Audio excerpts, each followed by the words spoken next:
ഞാൻ പൊക്കണോ? പൊക്കിയാ മതി.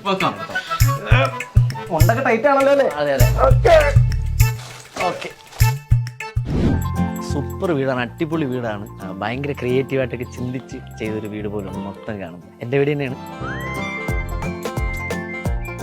ഞാൻ ഈ ഭാഗത്തിരുന്ന് ഇത്രയും തള്ളാരും തള്ളു. ശരി. അപ്പൊ എന്തായാലും ഇപ്പൊ പറഞ്ഞ സ്ഥിതി ഞാൻ എന്റെ ഭക്ഷണം മതി. ഒരു കഷ്ടം. അത് ഞാൻ വളരെ കരുണയുള്ള ആളാണ്. വർക്ക് ഹാർഡ് അച്ഛൻ ചെയ്തോളൂ. നമ്മുടെ ഏരിയ അല്ല എടാ. വർക്ക് ഹാർഡ് എന്ന് വെച്ചാൽ ആരും ഇട്ടേലുണ്ട് പുറത്തോട്ട്. വർക്ക് ഹാർഡ് കാണുമ്പോൾ അച്ഛൻ പുറത്തോട്ട് പോകണം, ജോലിക്ക് പോകണം. അമ്മയ്ക്ക് ഇഷ്ടപ്പെട്ടില്ല 24/7 ഓപ്പൺ ആണെന്ന് പറഞ്ഞിട്ട്. പിന്നെ നിനക്ക് 24 മണിക്കൂർ വച്ചുണ്ടാക്കാൻ എനിക്ക് ഉറങ്ങണ്ടല്ലോ. സാരാണ് ഭാഗ്യവാൻ. പേരെന്തെങ്കിലും എഴുതിയിട്ടുണ്ടോ ആരുടെയാന്ന്? ഇല്ല. അപ്പൊ ഞാൻ കല്യാണത്തിന് പോകുമ്പോ കവർ കൊടുക്കുന്നില്ലാണ്. ഹായ്, നമസ്കാരം. ഹോം ടൂറിൽ ഇന്ന് നമ്മൾ കാണാൻ പോകുന്നത് ഗംഭീരമായൊരു വീടാണ്. വീട് കണ്ടോളൂ. സൂപ്പർ വീടാണ്, അടിപൊളി വീടാണ്.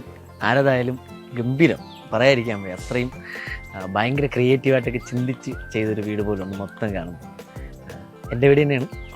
കാരണം എന്നെക്കുറിച്ചും എൻ്റെ വീടിനെക്കുറിച്ചും എൻ്റെ കാര്യങ്ങളും പൊക്കിപ്പറയാൻ ഞാൻ മാത്രമേ ഉള്ളൂ. അപ്പോൾ അതുകൊണ്ട് എൻ്റെ വീട് തന്നെ നമുക്ക് വീട് കാണാം.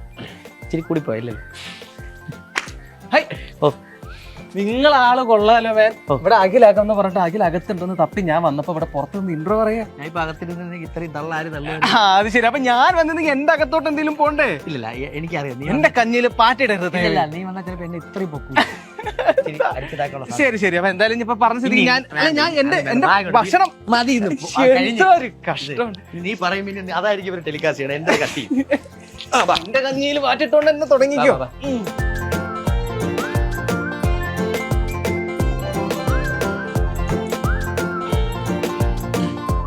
ഇത് ഹാൾ. കൊള്ളാം. അത്യാവശ്യം സ്പേഷ്യസ് ആയിട്ടുള്ള TV ഒക്കെ സെറ്റ് ചെയ്തിട്ടുണ്ട്. ഇതെല്ലാം ഗിഫ്റ്റ് ആണ്. എല്ലാം ഗിഫ്റ്റ് ആണ്. മൊത്തം ഗിഫ്റ്റ് ആണ്. ഇവിടെ അത്യാവശ്യം ഒരു 50% സാധനങ്ങൾ ഗിഫ്റ്റ് ആണ്. എന്റെ ഫ്രണ്ട്സ് തന്നതാണ്.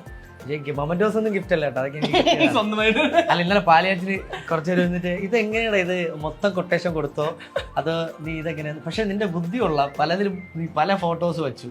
അതുകൊണ്ട് ഇത് അങ്ങനെ എന്നെ കളിയാക്കിയിട്ടുണ്ട് ഒരുപാട്. സംഭവം ഈ പോയ സ്ഥലങ്ങളിൽ കൂടുതലും ഈ കോമഡി സ്റ്റാഴ്സിൽ ഫസ്റ്റ് മേടിച്ച സമയത്ത് എല്ലാ സംഘടനകളും അങ്ങനെ എല്ലാവരും, അപ്പൊ രാഷ്ട്രീയ അനുമോദനങ്ങൾ എല്ലാവരും വീട്ടിൽ വന്നത് അതിന്റെ മൊമെന്റോസ് ആയിരിക്കും കൂടുതൽ. അതിപ്പോ ഈ കറക്റ്റ് എല്ലാ ഇതിനു വേണ്ടി എണ്ണം എടുത്തിട്ട് കറക്റ്റ് ഉണ്ടാക്കി വെച്ച പോലെ ഉണ്ടല്ലോ. അല്ല, പഴയ വീട്ടിൽ ഇനി ഒരു ചാക്കിരിക്കണം വെക്കാനായിട്ട്. പക്ഷെ അത് ഇവിടെ കൊണ്ടുവരാൻ പറ്റിയിട്ടില്ല. അതും കൂടെ വെക്കാനുണ്ട്. ഇതിനകത്ത് കയറി വരുമ്പോ തന്നെ എന്നെ അട്രാക്ട് ചെയ്ത സംഭവം ഇതാണ്. അതായത് നമ്മള് കട്ടപ്പനയിലെ ഹൃതിക് റോഷൻ സിനിമയിലൊക്കെ കാണുന്ന പോലെ രാവിലെ എണീക്കും അല്ലെങ്കിൽ കയറി വരുമ്പോ തന്നെ ഇത് കണി കാണാൻ വേണ്ടി വെച്ചേക്കുന്നതാണ്. ഓരോന്ന് ഇങ്ങനെ തുറന്നു നോക്കി അച്ഛനെ പണിക്കൊന്നും പോവാതെ വീട്ടിലിരുത്തണം, ഈ വക സാധനങ്ങളൊക്കെ പോലെയുണ്ട്. ഇത് ഞാൻ അങ്ങനെയൊന്നുമില്ല, സംഭവം മേടിച്ചാണ്. പക്ഷെ ഇതിലൊക്കെ ഒരു സംഭവം ഉണ്ട്. ബി പോസിറ്റീവ് എന്ന് പറയുമ്പോൾ എനിക്ക് 4 വട്ടം കൊറോണ പോസിറ്റീവ് ആയിട്ടുണ്ട്. 4 വട്ടവും? 4 വട്ടം ചെക്ക് ചെയ്ത് 4 വട്ടം.